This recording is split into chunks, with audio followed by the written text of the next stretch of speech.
શહેરના માંજલપુર વિસ્તારમાં મનમોહન યુવક મંડળ દ્વારા શ્રીજીની સ્થાપના કરવામાં આવી છે। ભવ્યાતીત ભવ્ય આકર્ષિત મૂર્તિ છે। અનેક ભક્તો અહીંયા દર્શન કરવા માટે પણ આવી રહ્યા છે।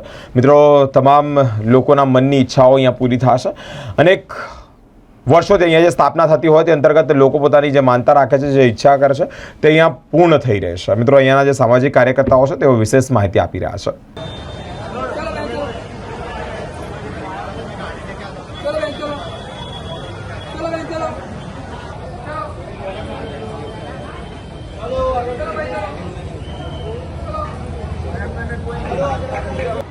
चलो भाई चलो चलो भाई चलो चलो ना बंद कर चालू रखने दर्शन में बोलो ना दर्शन करो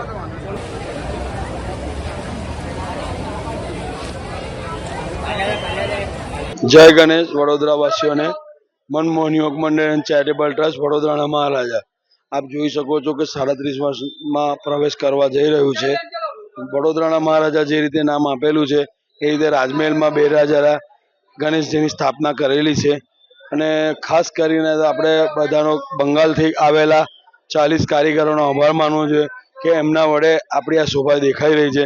અમારા યુવક મંડળના જે સભ્યો છે એમાં જિગ્નેશ બ્રહ્મભટ્ટ, હેમિલ પટેલ, ઋષિ જયસ્વાલ, વીરુ ભગત, આ 4 જણની તનતોડ મહેનતથી અને એમના માર્ગદર્શન હેઠળ આખો બંગાળના કારીગરોએ જે સેટ ઊભો કરેલો છે તે લોકોનો ખૂબ ખૂબ અભિનંદન આપવો જોઈએ। અને આ મન્નતના ગણપતિ કહેવાય છે। અહીં આગળ લોકો આવીને બાધા રાખે છે, એમની બાધા પૂરી થાય છે તો બીજા વર્ષે સફરજનનો હાર કે એમને જે પણ બાધા રાખી હોય તે પૂરી કરવા આવે છે ત્યારે અમને ખબર પડે છે। એટલે આ મન્નતના ગણપતિ નામ આપેલું છે અને આભૂષણો સોનાથી મળેલા છે, આપ જોઈ શકો છો। અને વડોદરાવાસીઓને જે આ વખતે સંકટ પડ્યું છે અને બહુ દુઃખનો સામનો કરવો પડ્યો છે, ગણપતિ દાદાને અમે પ્રાર્થના કરીશું કે આ ફરી વખત વડોદરાવાસીઓને આવો સામનો કરવો ના પડે। એ દાદા તમારી પ્રાર્થના અમે કરીએ છીએ કે તમે એમને તમારી છત્રછાયા રાખજો અને આ સંકટથી દૂર રાખજો।